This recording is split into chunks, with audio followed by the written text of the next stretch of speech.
J'ai été un petit peu absent, mais je suis maintenant de retour avec une vidéo peut-être un peu plus longue que d'habitude. C'est une vidéo blabla, donc aujourd'hui on va parler d'un appareil photo. On va surtout en parler, je vais pas vraiment montrer d'exemples d'images pris avec parce que je pense que c'est pas ultra intéressant et vous allez comprendre pourquoi. La marque de l'appareil dont nous allons parler aujourd'hui est une marque qui est probablement connue de beaucoup de photographes, mais pas très bien documentée sur internet parce que ce sont des appareils photo extrêmement spécialisés. Je pense qu'il s'agit tout bonnement de la marque la plus prestigieuse et sérieuse de l'histoire de la photographie numérique. Aujourd'hui, on va parler d'un Phase One. Et oui, j'ai investi dans un système Phase One. Un système Phase One d'occasion qui m'a coûté relativement moins cher que les Phase One neufs d'aujourd'hui.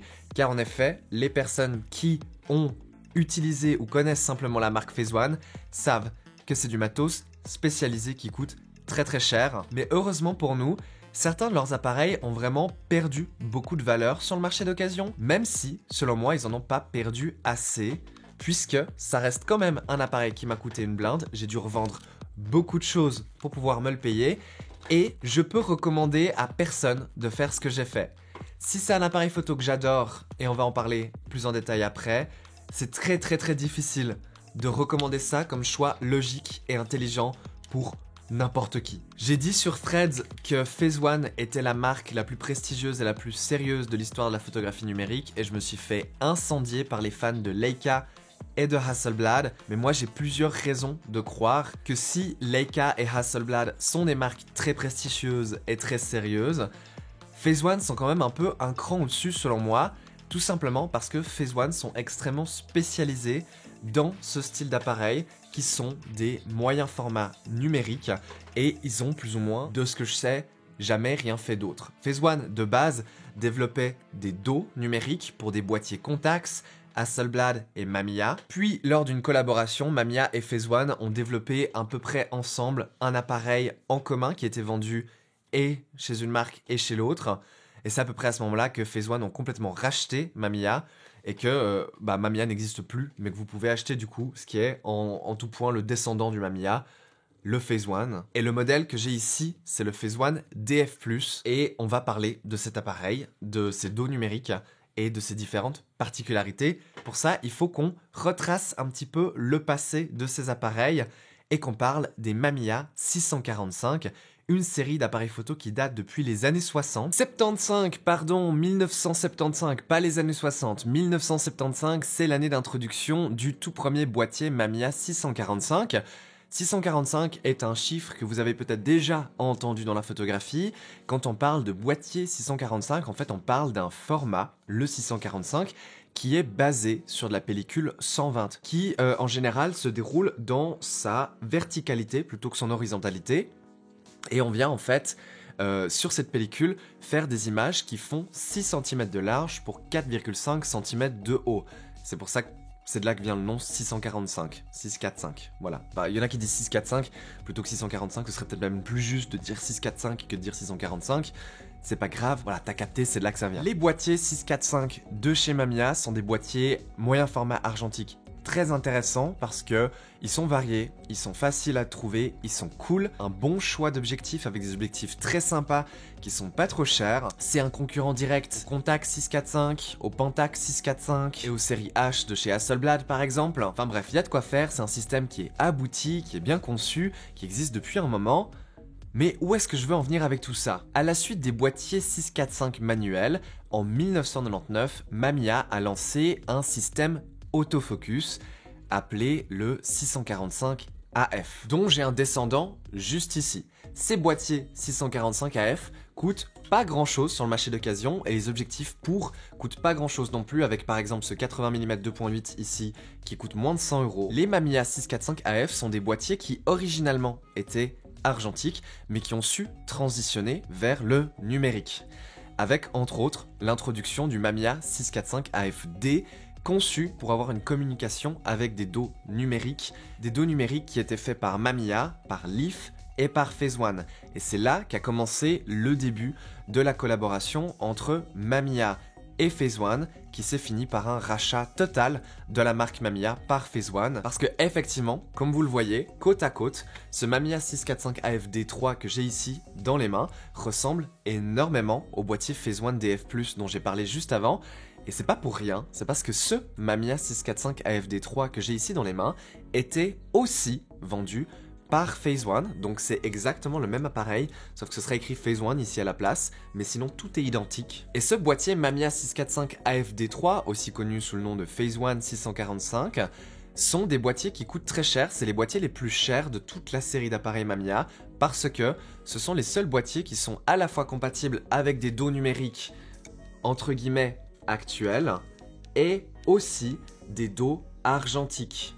Et le fait qu'ils aient gardé et que ce soit les derniers à avoir la compatibilité avec les dos argentiques fait que c'est des boîtiers qui coûtent immédiatement beaucoup plus cher, parce que l'argentique étant moins cher globalement, parce qu'en gros les dos numériques coûtent une blinde, et ben ça fait que c'est des appareils qui sont un peu plus recherchés, un peu plus demandés par tous les photographes qui font de l'argentique, oui, mais aussi par tous les photographes qui ne peuvent pas se permettre le prix des dos numériques. Après le 645 AF ou le 645 AFD3 sous le nom de Mamiya, on a eu l'introduction du premier boîtier DF de chez Phase One et aussi encore une fois vendu sous le nom de Mamiya. À ce moment-là, quand il a été introduit en 2009, Phase One avait racheté à peu près la moitié de Mamiya et c'était des appareils faits, conçus pour être utilisés avec les dos numériques Phase One et les dos numériques uniquement. Et ces boîtiers qu'on peut acheter avec le nom Mamiya dessus, vous allez aussi les trouver avec le nom Phase One et ils seront absolument identiques. Le boîtier DF du coup, qui est sorti juste après celui-ci, qui a perdu la compatibilité argentique, coûte moins cher que ceux qui sont compatibles argentiques sur le marché d'occasion et vaut plus la peine selon moi parce que c'est quand même un meilleur boîtier.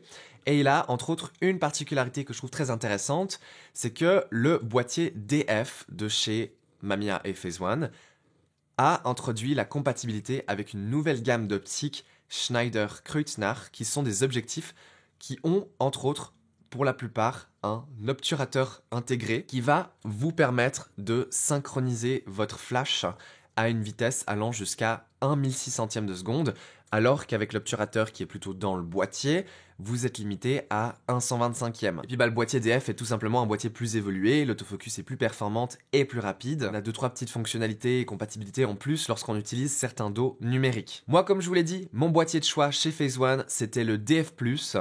Pourquoi ? Parce que j'en ai trouvé un à bon prix et que je me suis dit, allez, autant acheter le plus récent. Le boîtier m'a coûté 500 €. C'est à peu près 500 € que coûtent aussi les DF ou les Mamiya argentiques en bon état. Il n'y a que le AFD3, celui qui est compatible et argentique et numérique, je l'ai déjà dit, qui coûte pas mal plus cher parce que c'est un peu deux boîtiers en un quand on y pense. C'est celui que j'ai ici. En fait, moi, mon plan original, c'était d'acheter ce boîtier-là que vous voyez, qui est compatible argentique et numérique dans le but de faire et de l'argentique et du numérique avec. Mais quand j'ai appris que ces boîtiers et argentique et numérique étaient tellement plus chers que les boîtiers argentiques et les boîtiers numériques, je pense que j'aurais en fait préféré investir et dans un argentique et dans un numérique séparé. Et au final, c'est pas ce que j'ai fait. J'ai quand même acheté celui qui est compatible avec les deux. Tout ça pour quand même acheter le Phase One DF+ derrière pour avoir la compatibilité avec les objectifs à obturateurs centraux, chose que je trouvais intéressante, surtout que j'ai revendu mon Hasselblad et que du coup j'étais content de revoir un boîtier qui avait cette fonctionnalité quand même, ce que celui-ci n'a pas, c'est le Phase One qui a ça. Je sais que c'est un petit peu confus, parce que le fait que ce boîtier-là peut être appelé Mamiya et Phase One, et celui-ci dont j'ai une version Mamiya, mais c'est pas les mêmes, mais en même temps ils se ressemblent, mais en même temps ils font pas la même chose. C'est compliqué pour moi aussi, c'est pour ça que j'ai fait un tableau Excel pour comprendre exactement ce qui se passait avec ces boîtiers. Du coup, pour parler un peu plus des boîtiers, introduit en 2012 pour 6500 €, voici le Phase One DF+, un boîtier que j'ai payé du coup 500 € d'occasion, c'est rien du tout, mais le boîtier en lui tout seul, il fait rien. Qu'est-ce qui est intéressant avec ce boîtier ? Franchement, pas grand-chose, c'est juste un boîtier numérique, mais qui descend directement de l'argentique et qui du coup vous donne vraiment l'impression que vous êtes en train de faire de l'argentique quand vous l'utilisez. En gros, c'est un boîtier qui vous rappelle les bases même de la photographie et c'est ça que j'apprécie. On a une bague pour régler son diaphragme, une bague pour régler sa vitesse. Les ISO, ça se règle, tout simplement sur le dos numérique. On a les différents modes AM, TV, AV, P comme sur n'importe quel appareil du monde. En fait, c'est ça que j'aime bien, c'est que c'est un boîtier qui est un peu lent, qui est gros, qui est lourd, mais qui vous ramène vraiment à l'essence même, à la base même de la photographie. Vous visez dans votre viseur optique qui est d'une qualité vraiment sublime. Vous faites la mise au point. Il y a 3 points de mise au point, mais les 3 sont au centre. Donc personnellement, j'utilise que le central, mais ça de toute façon, peu importe l'appareil que j'utilise, je fais tout le temps ça. Et vous avez qu'à viser, effectuer la mise au point. La mise au point peut être utilisée en 2 modes différents. Il y a un mode priorité vitesse et un mode priorité précision.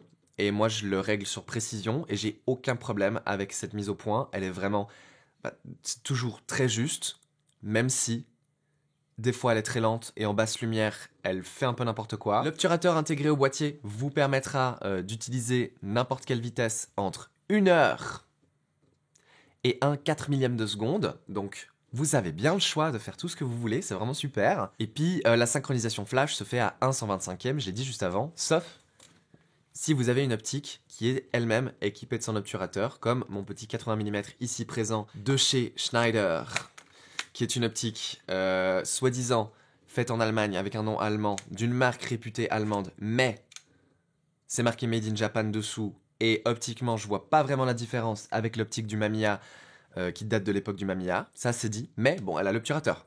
Ah, ça c'est cool pour le flash. Si vous faites pas de flash, c'est pas nécessaire. Sachez que le boîtier vous laisse choisir quel obturateur vous voulez utiliser en priorité. Et par défaut, c'est automatique. C'est-à-dire qu'aussitôt que vous passez à une vitesse supérieure à 1/1600e, il va utiliser celle du boîtier. Sinon, il utilisera celle de l'objectif. Et c'est là que j'ai appris un truc intéressant avec ces boîtiers Phase One qu'on a ici. C'est qu'on peut bien entendu leur monter tous les objectifs Mamiya de l'époque des boîtiers Mamiya 645. Y compris le légendaire 80 mm 1.9, une optique extrêmement lumineuse pour du moyen format, argentique tout comme numérique. Globalement, j'ai dit tout ce qu'il y avait à dire sur ces boîtiers. La majorité de ce que j'ai dit là est aussi valable pour les boîtiers Mamiya. Et après, tout le reste, c'est le dos numérique qui va définir quel genre de photo vous allez faire. C'est pour ça que le dos numérique coûte une petite fortune.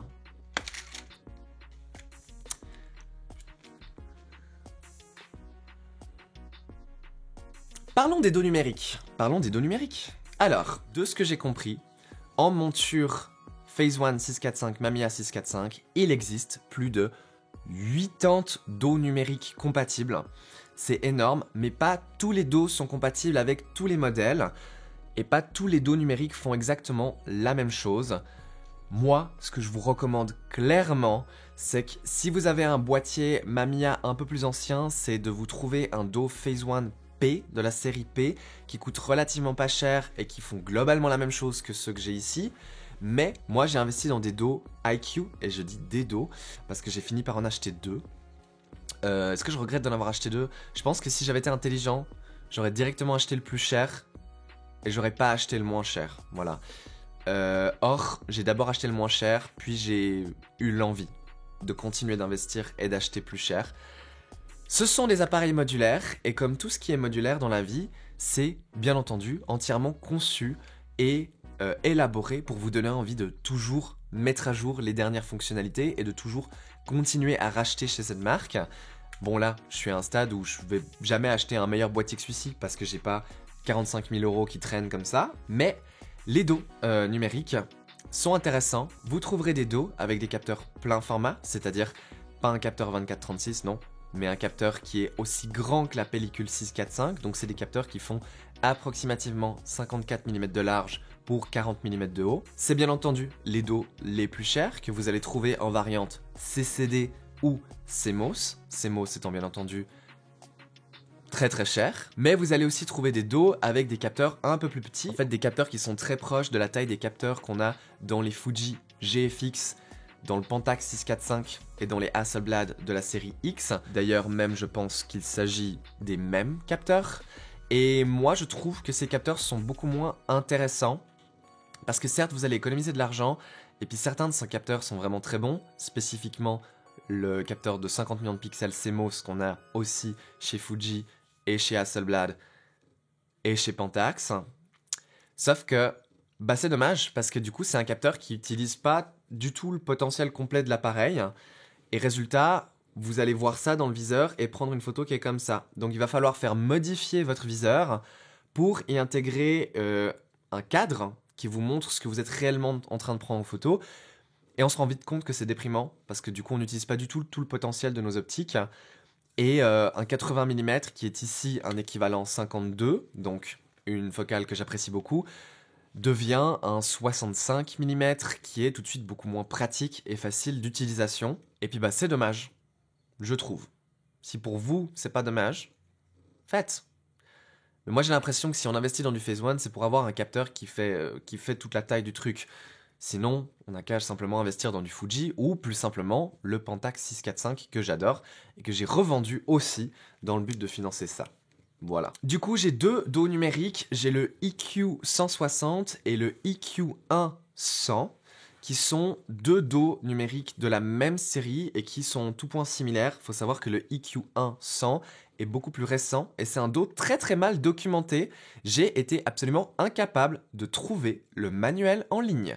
Personne, ni même Phase One, n'ont archivé sur un site web le manuel du dos numérique. Je ne rigole pas. Ce dos numérique est tellement rare et mal documenté qu'il n'est pas supporté par Adobe. Aucun des logiciels Adobe ne va ouvrir. Désolé, on m'appelle. J'étais en train de tourner un petit bout de vidéo pour YouTube. Je parle encore 5 minutes à ma caméra et puis je suis déjà habillé, je peux sortir. Sur le site d'Adobe, il y a une liste des dos numériques Phase One supportés par Adobe. Et ils y sont tous, sauf celui-là. Donc voilà, le EQ1 100 mégapixels, très bon dos parce que c'est le dos le moins cher au monde que vous allez réussir à trouver avec le fameux capteur CMOS de 100 millions de pixels, qui est un capteur très très rare parce que c'est le plus grand capteur CMOS jamais commercialisé. En effet, même le nouveau capteur de 150 mégapixels dans les Phase One actuels, qui coûtent 50 000 balles, on le rappelle, sont des capteurs qui sont en théorie 0,2 mm plus petits. Donc on peut se la péter en disant qu'on a le capteur CMOS le plus grand. C'est un très bon capteur, hein. C'est un capteur qui est très certainement basé sur ce que Sony faisait de mieux. C'est un capteur Sony, j'ai oublié de le dire. C'est un capteur qui est sûrement basé sur ce que Sony faisait de mieux en 2015-2016. C'est un capteur qui n'est pas listé sur DxOMark, mais qui, s'il l'était, aurait sûrement le score le plus élevé de l'histoire de DxOMark. C'est une théorie. On peut le comparer à des boîtiers qui sont sur DxOMark et on se rend compte que c'est effectivement pas mal mieux, mais on peut pas, on n'est pas DxO, on peut pas mettre la marque nous-mêmes. Je parle tout le temps de DxO pour faire des comparaisons directes, mais je vous avoue que personnellement, ça m'en touche une un peu sans bouger l'autre DxO parce que j'ai vu des résultats DxO qui étaient bluffants pour certains appareils et au-dessus d'autres, alors que personnellement quand je les ai testés et comparés, c'est pas du tout l'impression que j'ai eue. Donc des fois les tests scientifiques peuvent avoir des résultats très... Pardon, il y a une poussière, je l'ai chassée comme ça. Des fois, quand on fait des tests scientifiques, on peut avoir des résultats très élevés sur certains types de boîtiers, sans pour autant que ça se reflète dans le monde réel, parce que le monde réel, c'est pas juste des chartes que tu prends en photo, mais c'est des vrais sujets, et il y a une certaine subjectivité, je pense.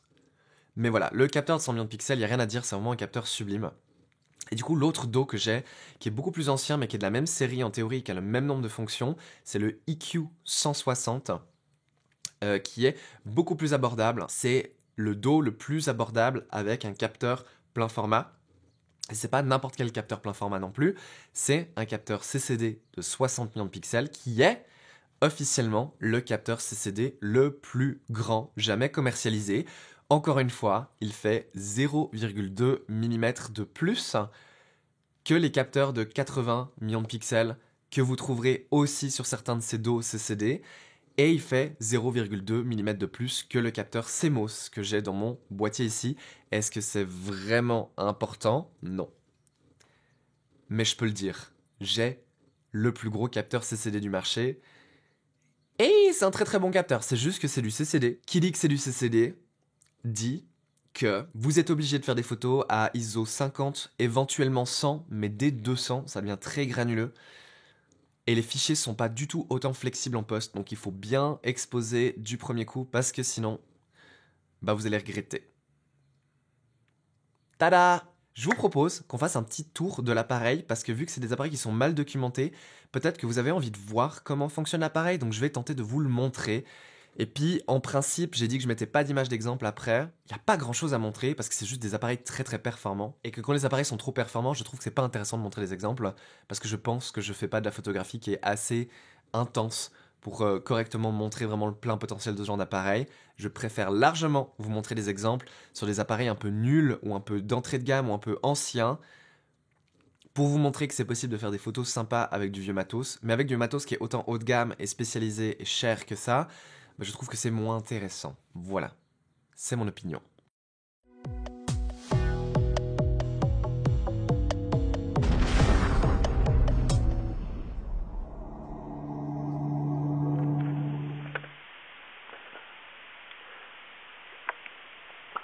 Bonjour tout le monde, c'est Gabriel de La Rage à 2 pour la chaîne. Gabriel, qu'est-ce que je dis c'est Gabriel de La Rage à 2 parce que c'est mieux que la une. Voilà, aujourd'hui on est là pour parler du Phase One DS Plus que je vais vous présenter. Donc c'est un boîtier moyen format numérique avec un capteur qui est presque aussi grand que la pellicule, ce qui est plus intéressant que les boîtiers hybrides des marques comme Fujifilm. Ce que j'aime avec cet appareil, c'est qu'on a vraiment pas grand chose. Vous voyez qu'on a une molette, une autre molette qui nous permettront de régler vitesse et diaphragme. Voilà, excusez-moi, je trouve pas mes mots. Lorsque j'allume le boîtier, mon dos numérique s'active en même temps. Voilà. Hop, petit panneau d'entrée, voilà, hein, c'est très bien, exactement, très simple. Du coup, effectivement, ici, donc on a priorité ouverture, priorité vitesse, manuel, la synchronisation avec le flash, ça c'est pour accéder aux différents réglages du boîtier. Vous trouverez dans le manuel comment utiliser ces différents réglages pour customiser à peu près tout est customisable, c'est très très bien. Puis on a des modes qui sont personnalisés que personnellement je n'utilise pas parce qu'il n'y a vraiment pas besoin. Moi je reste toujours entre le AV, le TV et le M selon ce que je fais. Ah oui, puis le X pour le flash bien entendu, comme je l'ai dit avant. Le X qui est en fait juste un autre mode que manuel. On peut faire de la photo rafale, c'est pas vraiment un boîtier fait pour, donc c'est quand même pas très rapide. Je pense que en fait ça dépend de quel dos numérique vous avez, mais avec le dos numérique que j'ai là, je crois que je peux faire 0,7 photos par seconde. Voilà, donc une photo toutes les 1 seconde et demie, si je me trompe pas. On a un mode miroir up pour les poses longues, c'est plutôt cool. On peut choisir comment il expose. Ah, on peut allumer le petit écran aussi, c'est un joli petit verre assez agréable. Et ça s'arrête à peu près là. Ah oui, on a aussi le retardateur. Et puis je crois qu'après il y a moyen de faire en sorte que le retardateur prenne plus d'une photo à la fois. Voilà. Et là en fait quand on clique les deux boutons en même temps on peut activer le bracketing. Voilà, ce qui est assez important. Et au niveau du dos numérique, alors là aussi c'est vraiment pas sorcier. On vient régler sa sensibilité ISO ici. Voilà. Tout simplement. Là on peut venir voir les photos qu'on a prises. Voilà, ça se commande presque comme un iPhone. Si vous voulez zoomer, vous double tapez. Vous voyez qu'ici j'ai un niveau à bulle, hein, là, que je trouve très sympa. Voilà, ça j'adore. Balance des blancs, pourquoi est-ce que vous voudriez utiliser ça? Je ne sais pas. De toute façon l'appareil ne fait pas de JPEG et en gros la balance des blancs est modifiable à l'infini après coup. L'entièreté des menus sont customisables en fait. Enfin vous pouvez changer les fonds d'écran en fait, c'est assez rigolo. Moi j'ai fait un petit fond d'écran sympa. Pour ceux qu'on la ref, c'est dans les appareils les plus simples que j'ai jamais utilisé de ma vie. Et c'est ça que j'adore avec. Parce qu'en fait, en plus, l'écran, on l'utilise plus maintenant. Hein. Une fois qu'on a configuré et qu'on a changé ses ISO, il n'y a plus rien à faire là derrière. Il n'y a vraiment rien à faire.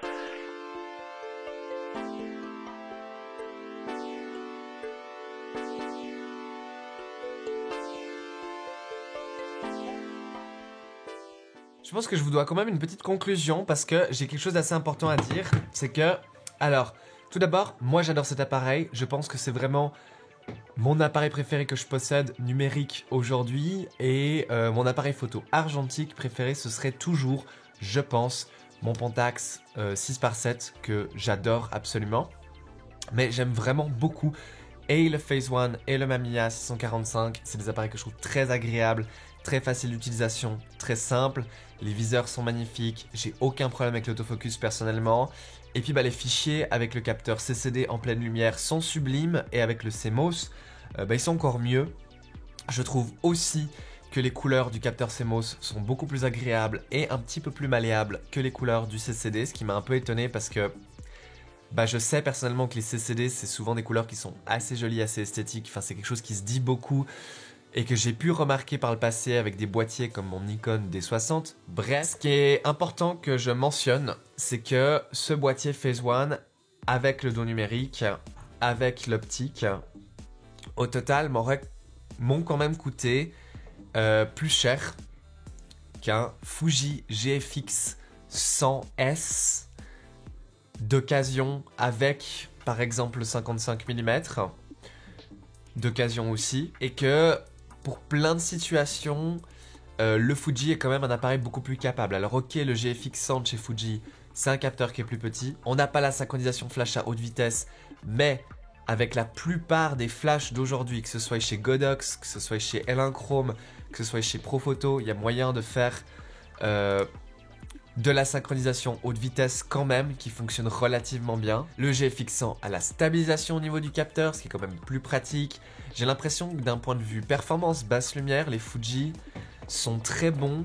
C'est quand même des capteurs qui sont un peu plus récents. Niveau plage dynamique, peut-être que c'est le Phase One qui gagnerait parce que c'est quand même des pixels plus gros, parce que c'est quand même un capteur qui est relativement plus gros. La qualité des objectifs Fuji est sublime et je pense qu'elle est meilleure que les optiques Schneider que j'ai moi. Peut-être pas meilleure que les Schneider Blue Ring, qui sont les optiques haut de gamme, qui vous coûteront une petite fortune aujourd'hui, donc personnellement, j'ai pas les moyens. Fuji ont une gamme d'optiques qui est beaucoup plus vaste et qui est plus intéressante, surtout parce que sur les Fuji GFX, vous allez pouvoir adapter plein d'objectifs différents, y compris des objectifs plein format vintage qui fonctionneront très bien. Et puis voilà, si vous aimez la visée par écran d'une quelconque manière, alors ces Phase One ne sont pas faits pour vous, parce que s'il y a théoriquement la visée par écran sur ces Phase One et sur le dos CCD et sur le dos CMOS, dans les deux cas c'est catastrophique. Alors c'est plus utilisable sur le dos CMOS, mais en gros on a une visée à peu près 3 images par seconde, donc c'est très lent. Ça fonctionne que et uniquement sur un gros trépied pour prendre en photo des sujets qui ne bougent pas, même pas du portrait, hein, vraiment des sujets qui ne bougent pas, genre de la nature morte. Aujourd'hui, j'ai toujours un GFX, j'ai toujours mon GFX 50, j'ai décidé de garder mon GFX 50 plutôt que mon Pentax 645Z, malgré le fait que je préfère largement le Pentax 645Z au Fuji, parce que le Pentax 645Z est quand même très proche d'un point de vue fonctionnalité, mais aussi d'un point de vue ergonomie de ces Phase One. Je suis désolé, je parle avec le nez bouché. Le Fuji a quand même ses côtés pratiques, il faut le reconnaître. Entre autres, comme je disais justement, la visée écran et la visée par le viseur électronique qui, même si vous savez que j'aime pas trop ça et préfère clairement les viseurs optiques, me permet de faire un certain nombre de trucs que je ne peux pas faire avec un viseur optique. Comme par exemple, prévisualiser mes photos en plein soleil, ou bien utiliser des objectifs vintage et anciens et avoir pas mal plus de facilité à la mise au point. Même si personnellement j'ai pas trop de problème à faire des mises au point manuelles avec des optiques manuelles, que ce soit mes optiques Pentax 6-7 ou mes optiques Mamiya manuelles que j'ai montées sur le Phase One, car le Phase One a un guide dans le viseur avec deux petites flèches qui vous diront dans quel sens tourner la bague, et quand les deux flèches s'illuminent, c'est que vous êtes entre les deux et que la photo est nette. Et comme j'ai dit, j'ai eu aucun problème à utiliser des optiques qui ouvrent très lumineux. Mais voilà, tout ça pour dire que ces Phase One, c'est jamais un choix sensé. Voilà, un Fuji GFX, ça coûte moins cher d'occasion, mais même neuf en fait, c'est pas forcément plus cher que ce que j'ai payé là. Et c'est des boîtiers actuels. Donc si vous pouvez tolérer la visée électronique et la visée par écran, si même vous appréciez, vous aurez des boîtiers beaucoup plus petits, beaucoup plus légers, avec certes des capteurs pas mal plus petits aussi, mais qui globalement, les capteurs plus petits sont compensés par les optiques Fuji qui sont plus récentes et plus performantes, et pour certaines aussi plus lumineuses, avec entre autres le 55 et le 80 1.7, qui sont des objectifs que je trouve personnellement magnifiques, que j'ai que je n'ai plus, mais que j'ai eu, et que j'adorais. Donc voilà, et tout ça c'est en comparant avec le dos CMOS du Phase One. Mais si la comparaison devait être faite avec le dos CCD, qui coûte lui aussi presque le prix d'un Sony A7R5 neuf, qui a aussi 60 millions de pixels, alors à tous les coups, personnellement, je choisirais le Sony, parce que le capteur CMOS du Sony est certainement beaucoup plus performant, et en plage dynamique, et en performance de bruit en fait, que le CCD du Phase One. Et pour ce qui est des couleurs, je pense que c'est très subjectif, mais en fait je trouve pas que les couleurs du dos Phase One CCD soient particulièrement belles. Elles demandent pas mal de travail, et pour réellement en exploiter tout le potentiel, il faut utiliser Capture One et non pas Adobe. Alors qu'avec le Sony, vous allez plus facilement pouvoir ouvrir les fichiers partout et avoir des résultats qui seront sûrement très intéressants.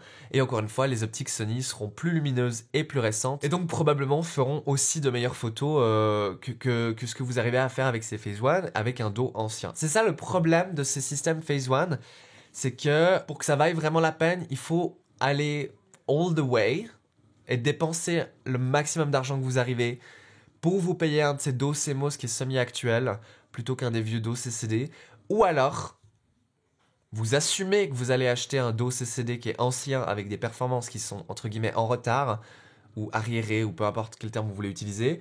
Et alors à ce moment-là, vous vous achetez un dos qui est vraiment un peu vieux, qui est vraiment un peu ancien, dont les fonctionnalités sont très limitées et dont la qualité est limitée aussi. Voilà. Je pense que j'ai tout dit. Merci, à bientôt.